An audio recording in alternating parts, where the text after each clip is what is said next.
Hello everyone. Welcome to PW OnlyIAS YouTube channel. I'm here with another chapter of Indian Polity, which is Parliamentary System. Without any further delay, let us get right into it. And this is my Telegram channel, people. Any doubts that you have, you may ask it over here. You can send the PDFs of answers of the PYQs from 2013 onwards. You can also send your optional answer, which is PUBAT. That is the optional that I teach. All right. Along with this, I would like to make a humble announcement. We have a happy news to announce, and that is more than 500 selections have come this time for the interview from our PW OnlyIAS family.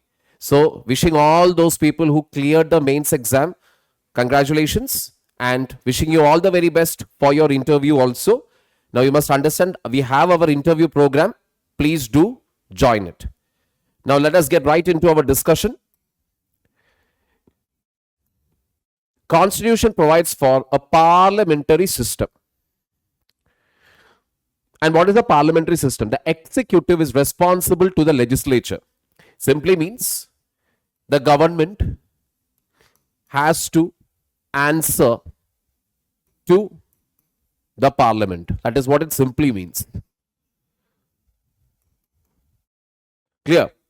Article 74 and 75 talks about this parliamentary system at the central level, and Article 163 and 164 talks about the parliamentary system at the state level. Then we also have, apart from the parliamentary system, the other form of government that we have is presidential system, which is otherwise known as non-parliament or fixed executive system, where the executive and legislature both are separate. They are kept separate from each other. USA, Brazil, Russia, and Sri Lanka are the examples of a few countries where presidential system is in existence. Parliamentary form of government is otherwise also called a cabinet government. It's also called a responsible government. It is called the Westminster government. All right, Westminster government because it origination from Britain. That is the reason. Practiced in Britain, Japan, Canada, and obviously in our country, India. Cabinet is the nucleus of power, according to Ivor Jennings. Now, why is parliamentary system called cabinet system? Now, what is the cabinet? Cabinet simply means it consists of prime minister plus ministers who are handling important portfolios. The select group of few ministers. It's a smaller body than your council of ministers. In India's case, if you talk about the cabinet again, maybe only very few important ministers will be there along with the prime minister, like Minister of Finance, External Affairs, Home Affairs, Defense. That would be about it. 4 or 5 very tight-knit group, they will decide things. Most important decisions will be taken over there. Routine matters will go to the Council of Ministers, no doubt about it. Larger group discussing it. But very critical matters, important decisions needs to be taken. Always it is confined to what? The very few ministers whom the Prime Minister decides. Getting the point here. That is why parliamentary system is also known as what? Is also known as cabinet system. Because most important decisions are taken there. And that is why this terminology is also used. Nucleus of power. From primus inter pares to prime ministerial government. That means prime minister is generally known as what? First among the equals. That is, among all the ministers, he is the first. He is the leader of all the ministers. He is the head. From there, now we are talking about prime ministerial government, or parliamentary system is also called as prime ministerial government. Why? Because the parliamentary form of government, when we say executive head of the government is the prime minister. So, the prime minister and the council of ministers are answerable to the legislature. In India's case, specifically, if I were to say it, prime minister along with the council of ministers are answerable to the Lok Sabha. They are answerable to the Lok Sabha because that is where most of the important things happens. Not that they don't have to answer to Rajya Sabha. But generally, they are responsible to the parliament. Clear? Taking it further forward. Features of a parliamentary government. You have nominal and real executives. What do you mean by nominal executive? What do you mean by real executive? Nominal means somebody who is nominated, decorative, ornamental. Nominal executive, titular executive, de jure executive, head of state. All of this is what the president of our country. That is, every act, every bill to become an act or to become a law, president's signature is required. President is considered to be the head of the state, head of the country. But it is only titular. It is not that the president is having any power as such. President has to act according to the aid and advice of the Council of Ministers headed by the Prime Minister. All right. But in the case of the Prime Minister, he is the real executive, de facto executive, and is the head of the government. And that is the reason again why we call parliamentary form of government as what? Prime ministerial government. Number 2, majority party rule. Whichever party gets a majority in the legislature, they can form the government. A majority in the Lok Sabha or in the state legislative assembly. If no single party gets majority, a coalition of parties are invited by the president to form the government. That is, even if a coalition is formed after the election results have come out, still it will be considered valid. Getting the point? Collective responsibility. Ministers are responsible to the parliament in general and Lok Sabha in particular according to Article 75. Lok Sabha can remove the ministry by passing a vote of no confidence. That is, if they don't have the majority, they can be removed. Basically, if you look at the 90s, we have had a lot of prime ministers from early 90s to almost till 2004. If you see, we have had a lot of prime ministers. That was a time when, because of this coalition governments or coalition parties, what had happened, there was a lot of instability. So prime ministers used to change very frequently. Getting the point here. Again, why? No clear majority in the Lok Sabha. Political homogeneity. Council of Ministers belong to the same political party. Means what? The party that has the largest majority in the Lok Sabha. Alright. And the Council of Ministers, from them only you form what? The Council of Ministers. Getting the point here. So, there is the continuity. A sense of what?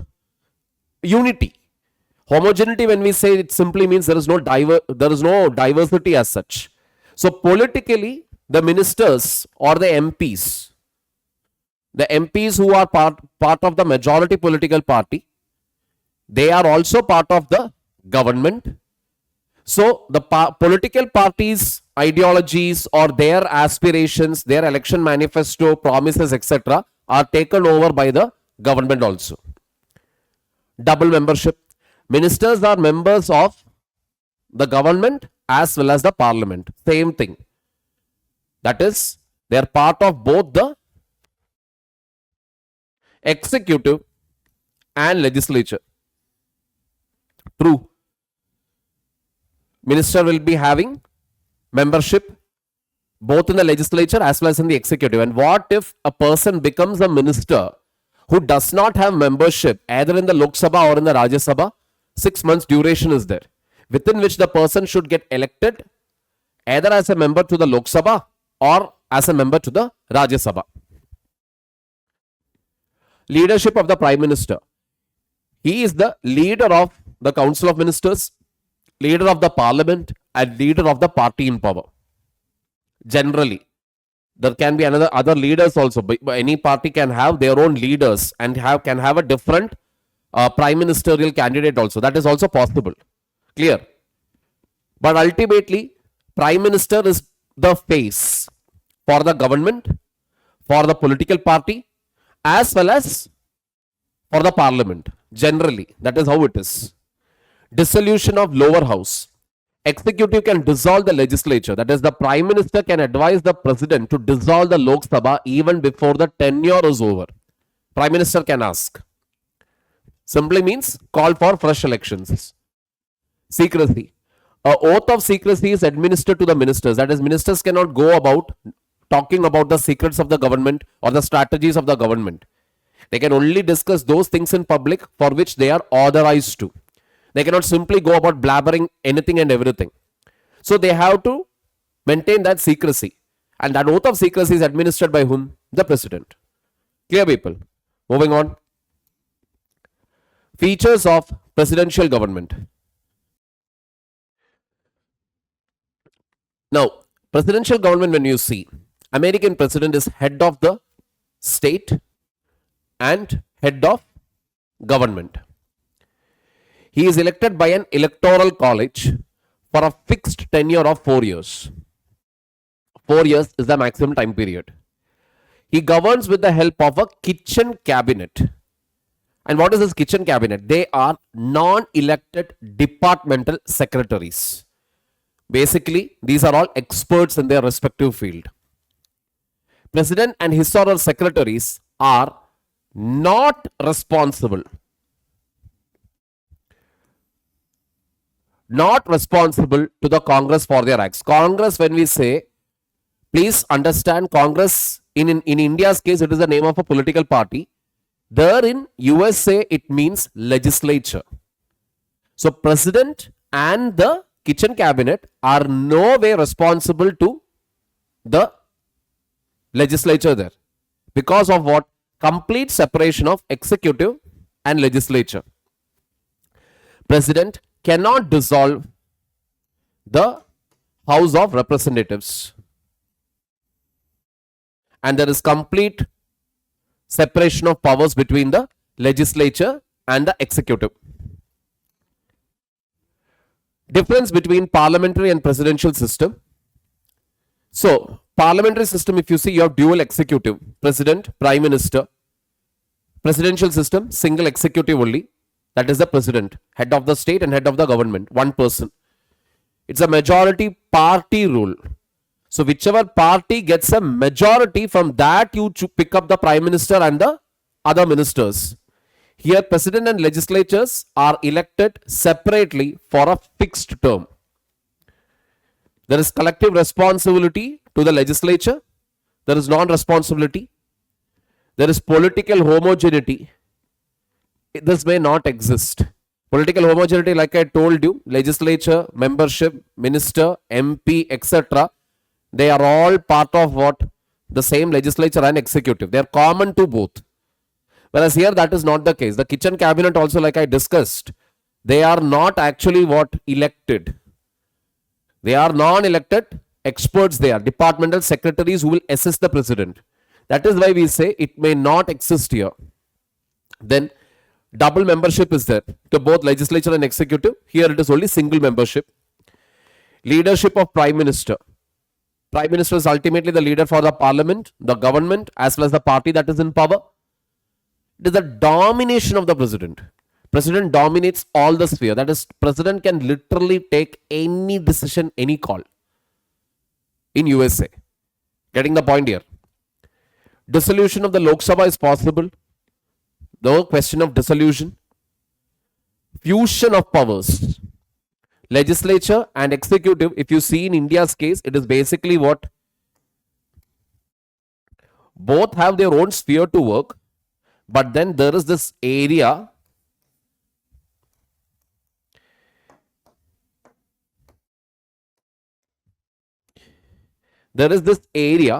which is what? A common area where both legislature and executive works together. Getting the point here. So this is the area again where you will find what? Your MPs or ministers who are common to both legislature and the executive. Getting the point. So it's a mutual cooperation and coordination here. Whereas in the case of presidential system, it is complete separation of powers. Taking it further forward. Merits of the parliamentary system. Harmony between legislature and executive. Like I told you, because the ministers, if you see, they are common to both legislature as well as the executive. So there is a certain sense of harmony, especially if you are having a majority party rule. A majority party rule means a single party having more than 272 seats in the Lok Sabha means generally to pass any bill, to get any law passed, it becomes very easy. It's a responsible government. Obviously, they have to answer to the questions that are asked in the parliament. Prevents despotism. Concentration of power or centralization tendency can be stopped here. I know we have examples of 1975-77 emergency, etc. is there. But if you look at it, barring a few episodes here and there, generally if you see, under parliamentary system, it is very difficult to become a tyrant or to have all powers concentrated in one individual, because that is how the system is. Ready alternative government is there. What do you mean by ready alternative government? Now, in the case of the government, the current government loses its majority, the opposition can come forward and say, we have our numbers.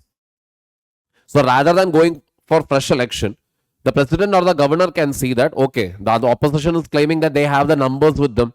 They already have the MLA's support or the MP support, means let the new government come. Getting the point? This is if the existing government loses majority before the end of the 5-year term. Getting the point? In the normal course, like right now, 2024 elections are over.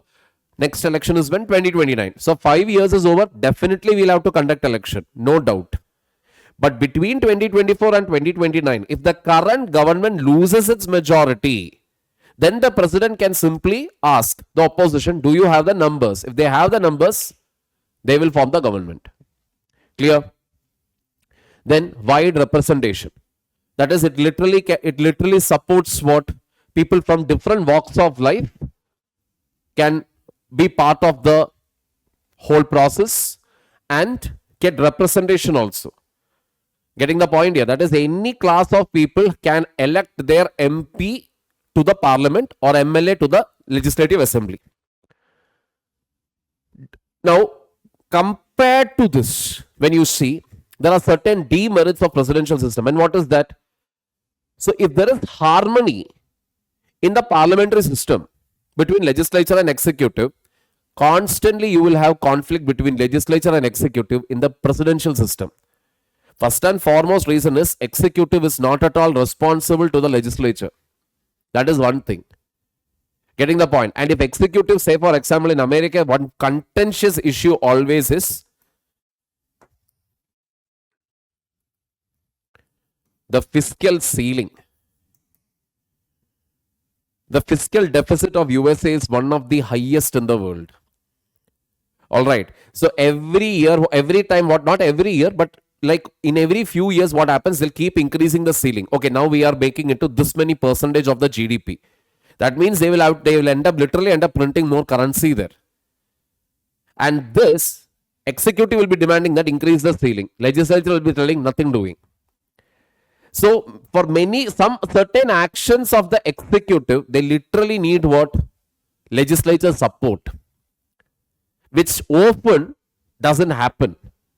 And that leads to a lot of conflict. So even with the case of the gun laws, if you talk about, or even when you talk about declaring war or conducting war in a foreign land, many a times you can see in USA, between these two, there is always a conflict. Non-responsible government. Like I told you, the executive is in no way responsible to the legislature. It may lead to autocracy. Last time's Trump's election, last term, if you remember, that is just before Joe Biden got elected, we know what was the scenario there. Trump was not ready to accept his electoral defeat, and he had used or instigated his supporters to create a riot-like situation in Washington. Thanks to the bureaucracy at that point of time, they got into action and they suppressed it in no time. Getting the point here? So there can be tendencies where a person can feel that, okay, let me take over all the power. Getting the point? But in America, to put a check on this alone, they have created a condition there. That is, now Trump, this is his second term as a president. From January, this will be second term as president. Will he be able to stand for election again? No. This is his last term. And therefore, it makes him even more dangerous. Why? Because we don't know what and all he is going to do in this next 4 years. Because it is his last time as president. he's definitely going to leave a mark. Whether it will be positive or negative, well, only time can tell. Narrow representation. It is very, very true. If the representation is not exactly what you would call inclusive, not all the sections of the population are represented properly here. Getting the point here. Nor is the fact that the kitchen cabinet, if you see, these are people who are handpicked by the president. As you would have noticed, President Trump has already chosen Elon Musk as a person, part of his advisors. Elon Musk is a private entrepreneur, but he has picked him. He has also created a department called the Department of Efficiency. So all this, if you see, a lot of powers are there for the president. They can literally do anything and everything. Clear? Demerits of parliamentary system. Demerits of parliamentary system. Now, when you talk about demerits of parliamentary system, the first thing that comes into mind is unstable government. I already gave you the example. Check out the 90s.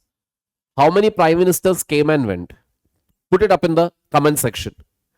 No continuity of policies. 1977-78, after the elections, Janata Dal government came into power. Morarji Desai was the prime minister. 78 to 80, if you were to sum up the policies, largely you can put it under one term, anti-Indira. That is, whatever the government did at that point of time, they only knew one thing, okay, whatever Indira Gandhi did, we are not going to allow it, or we are not going to continue it. Clear? This is not just true in the case of national government, it is very much true even in the case of state government. Clear? Dictatorship of the cabinet. Literally, cabinet can decide everything, which can literally compromise parliamentary proceedings.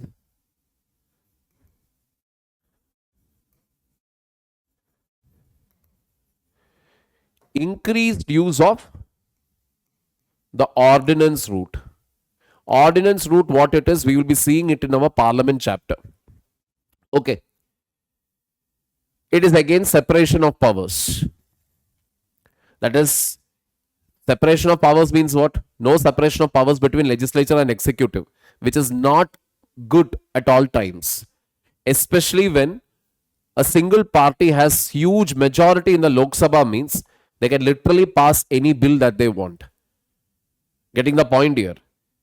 Why Rajya Sabha is not important? Because all you have to do is pass the bills as what? Money bills. So Rajya Sabha will not have any say in it. Whether a bill is a money bill or not, that is decided by the speaker. Getting the point here? And again, nobody can question it also. So this is the reason why, if it is not having separation of powers here, what happens is legislature, there is no question of Lok Sabha questioning the government. Why? Lok Sabha consists of the government itself. Getting the point? Government by amateurs. It is a government by amateurs because you don't have experts. Number of experts that are there is very less in this field, especially in the field when I say parliamentary system. Compare that with the merits of presidential system. If you see, you have a very stable government. It is more relatively far more stable compared to what? Compared to the parliamentary system, because 4 years, if the president has it, means 4 years the president will get. There is a definiteness in policies. There is a clear definiteness compared to parliamentary system. All right. Now in US system also, if you see, it is not that it is a clear definition, because now if you literally compare the earlier Trump administration with the current Biden administration, you will find a lot of differences. Clear? But relatively speaking, this is based on complete separation of powers between legislature and executive. It is a government by experts. Unlike a parliamentary system where people may vote on the basis of caste, religion, region, language, etc., here the government itself, if you see, the people who are advising the president, if you see, they will all be expert in a certain field. your caste identity, your language identity, your regional identity, none of those things matters there. Clear? Taking it further forward, reasons for adopting parliamentary system. Now, why did we adopt this system? Why didn't we go for presidential system?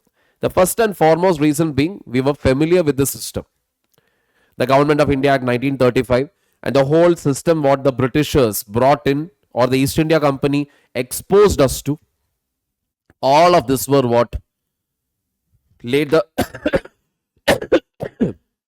excuse me, all of this laid the foundation for what? Laid the foundation for the parliamentary system in our country. Preference to more responsibility. We wanted the government to be more responsible. That is why we chose this system. And we also wanted to avoid the legislative executive conflict what you see in the presidential system. And considering the nature of Indian society, which is very diverse, we wanted more representation or wider representation. Those are the reasons why we went for this system. Now, what is the distinction between the Indian and British models of parliamentary system? Just a few differences, and this is our last topic. In India, we have a republic.